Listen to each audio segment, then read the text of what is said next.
reverse discrimination. It's not reverse discrimination. It's just discrimination. It's just racism if you're judging people on the basis of their skin color. I don't know why this is so difficult. I mean, you have to go through an extraordinary amount of school. You almost have to have a PhD to not be able to. Candace Owens just demolished the racial comments of a woke professor live on the Dr. Phil Show. The Dr. Phil Show's recent episode, Discrimination, featured 4 guests and Dr. Phil on the panel. Candace Owens was placed on the panel against another university professor, Dr. Luke Wood. Let me start with you. Is it possible for white people to be discriminated against because they are the majority and discrimination involves power? Is it possible? Absolutely. It is unequivocally possible. It happens all the time. This actually happens not only in specific instances, but this happens in a systemic way on our most elite college campuses. And I would also say that this is happening not just in education, but in the workplace. The question of whether white people can be discriminated against due to their majority status or not is an interesting and often controversial argument. It typically centers around the notion that discrimination, in its most meaningful sense, involves a dynamic of power. So, it is often perceived that because white people hold the majority in many Western societies, they can't experience the same level of systemic discrimination. However, this is a mere oversimplification of a much more complex topic that requires thorough discussions and acknowledgement of the fact that racism against someone who draws their roots from racist people centuries ago is not the possible best solution to end racism. Well, is it justified, though? Because if there has been disparity and if there has been discrimination, if there have been minorities that have been excluded for years and years and years and years, is this the way to start to bring some balance and diversity back to those universities and workplaces? Absolutely not. Affirmative action has been going on for over 50 years, so this has been happening for a long time. And even now, we've actually seen that it's gotten worse in the sense that race relations are so poisonous, and many people on college campuses actually feel like because of all of this that's happening, they feel like they're being pitted against each other. Academic institutions have become its best example, as we have been seeing the rise of reverse discrimination in the name of equity. The colleges are using the strategy of present discrimination as a remedy to past discrimination, instituting policies that devalue merit and individual achievement in favor of racial quotas and identity-based preferences. White students and Asian students, for instance, are often held to much higher standards for admission than their peers from other racial groups. Now this counteraction has sunken the United States once again into the depths of systemic racism, especially since woke culture strengthened its roots in the country's soil. The professors and the admission councils at the colleges started implementing admissions based on racial discrimination with the support of the Democratic Party government, as they believed in liberalism as well. Although the U.S. Supreme Court gave a ruling in 2023 against discrimination in colleges based on race and color, the woke regime has tried its best to overturn the verdict since then. Doctor, what do you think? Well, I think I would very respectfully disagree. I certainly don't think that white people are disadvantaged in college admissions. In fact, I would say it is the exact opposite, which is why there are policies and practices in place now to try to alleviate the historical burden. It's like if you ever played Monopoly before, right?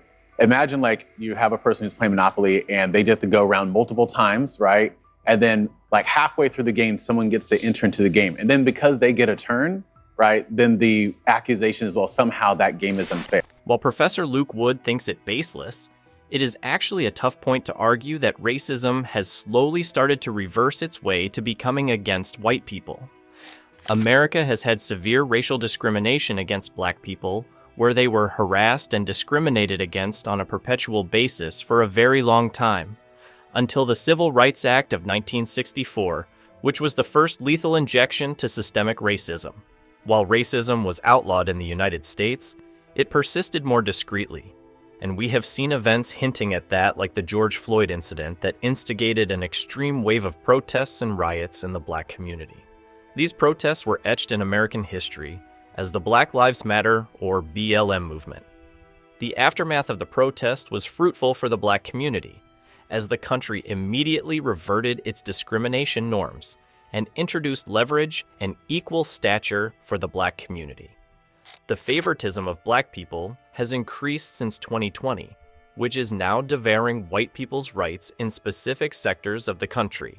The idea is commonly known as reverse racism, which is starting in the same path as affirmative action in U.S. history, but in the reverse direction than before. The kind of accusation, what we would say is reverse racism, we really just view it as what we call race lighting. Race lighting is what happens when gaslighting is racial. And essentially, if you look historically, colleges and universities have prioritized admissions for students who are white. Why is that? When you admit a student, it's oftentimes based upon your grades, high school grades, and your test scores, ACT and SAT, which are being phased out due to COVID-19. But if you think about it, the SAT and ACT have historically measured access to resources, the neighborhood that you grow up in. It is not a measure of a student's drive, a student's motivation. It is really a measure of their access. And ultimately, we know that when things measure access, they really measure white privilege. While Professor Luke Wood is absolutely correct about the case that happened against Black communities in the past, it seems that he has forgotten that he stands against discrimination. Now, discrimination at its core isn't exclusively about power in the traditional sense, but about treating people unfairly on the basis of their race, gender, or identity, no matter who holds the majority. Isn't this the case with the rise of the DEI movement, which is promoting institutional bias all over again, in the name of diversity, equality, and inclusion, which is being lauded as progress? Isn't this movement a poison to an actual fruitful merit system? How is it any different from the behavior that the Black community has faced all those years? Well, this answer can be given by someone from the community itself, and who is more suitable to argue here than Candace Owens? I'm of mixed background. What am I supposed to mark on an application? Am I supposed to mark multiple boxes? And plus, Mark if you are black. painting people Mark black. as an oppressor, if you're white, That's a and then terrible saying thing to that tell you're someone to do. oppressed, Well, it's the if truth because you're you believe of in affirmative color, action. So I said Mark Black. If you're a Then- mixed student, I'm in an interracial relationship, so I can speak to this. I have a son that's half white and a son that's half Black and a daughter that's half white and half Black. Okay. They're going to mark Black because I know that there are people like you at the universities who will say, well, because this person is Black, I'm just going to let them in. No, they're That's- going to mark Black because they're Black. Well, they're half Black and half white. They're both, right? So it is true. You overlook I'm half Black and half so white. you I'm Black. overlook That's how it works. interracial students. But so what do why? you mean? Why are you saying they're going to mark I've Black because they're socialized in our Black? society. So the answer is if you can't, I mean, you can mark both. Can you mark both? I don't know if you can. What are you Yes. going to look at that applicant as a little bit less because they're half white? How do you guys figure that out? How they look at it is, again, holistically I across love the that number word. of I different love a factors. buzzword. I love me a buzzword. Holistically and racial consciousness. Oh yeah, reverse discrimination is a It's not buzzword. racial discrimination. It's just discrimination. It's just racism if you're judging people on the basis of their skin color. I don't know why this is so difficult. I mean, you have to go through an extraordinary amount of school. You almost have to have a PhD. Candace Owens just brutally schooled Wood over his highly insensitive stance on reverse racism.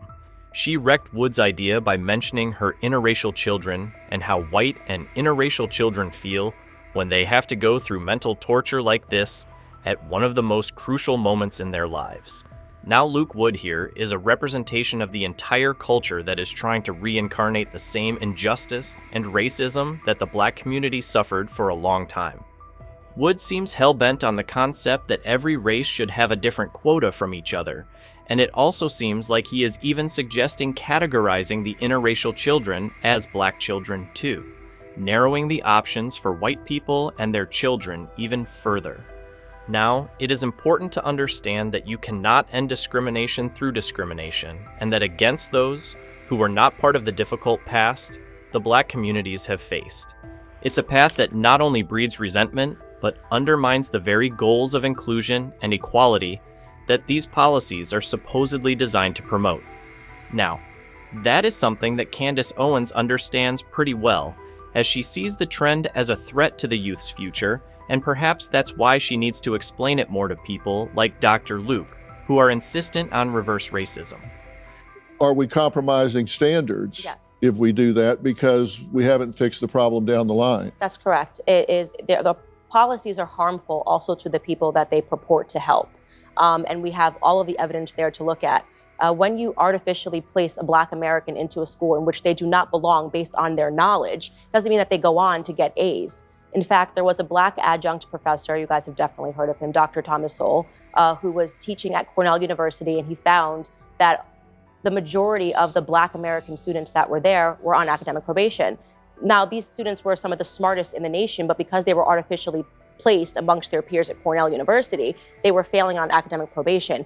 These policies have never helped Black Americans. It's just basically policies that are put in place to make people feel good, right? I feel like I'm doing something when in fact I'm actually creating harm. You either know the answers or you don't. When you say, hey, we have Black students at a particular school who aren't performing at that school as well, the immediate assumption that you're making is, well, maybe it's because they're not smart enough, they're not good enough, or they don't belong here.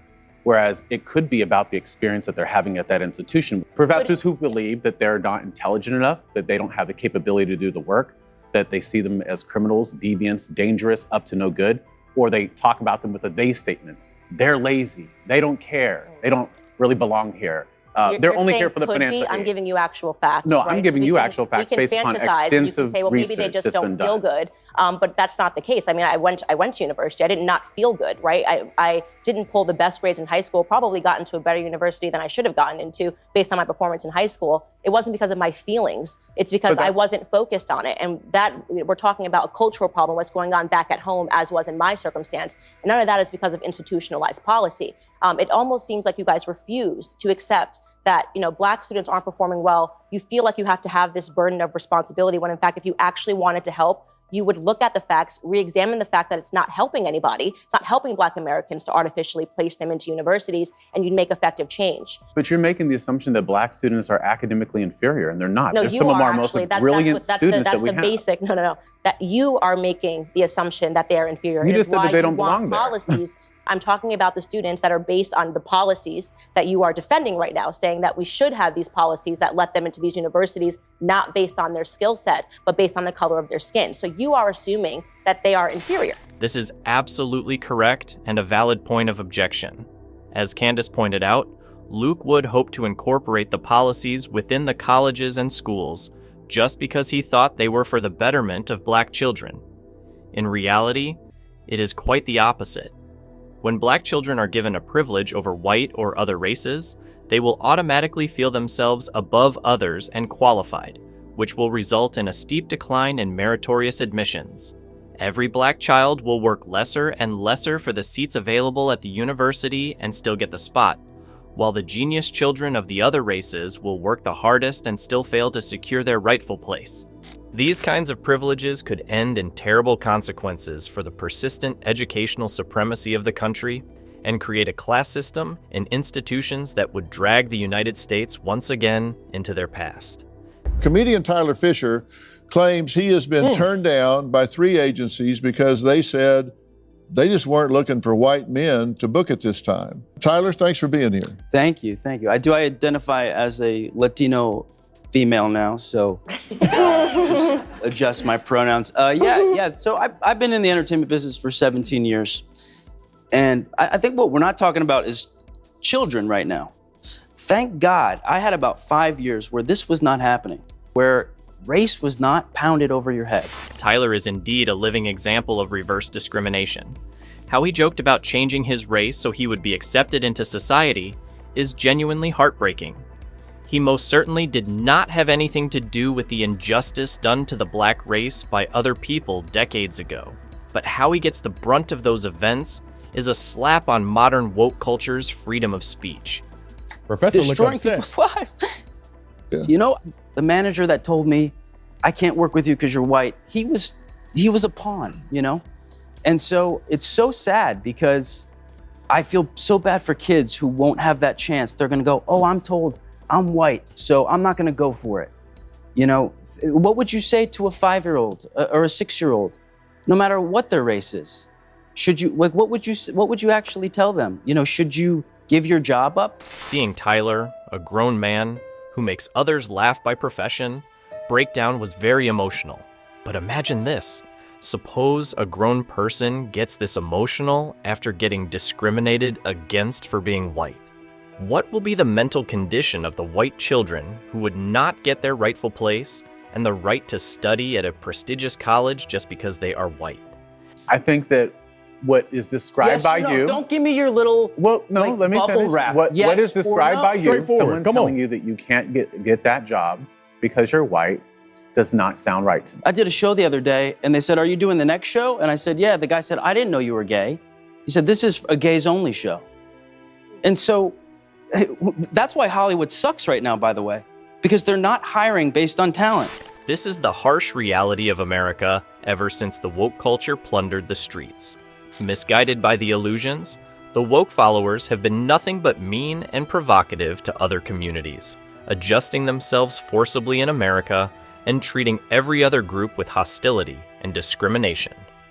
Dr. Luke Wood needs to understand that America cannot tolerate another wave of racism and extremism against any race. For the past millennium, the black race has suffered a terrible deal of torture and discrimination. Now that America has finally established equal rights for them, it is time to make peace with all communities residing alongside and live harmoniously without pillaging other people of their rights.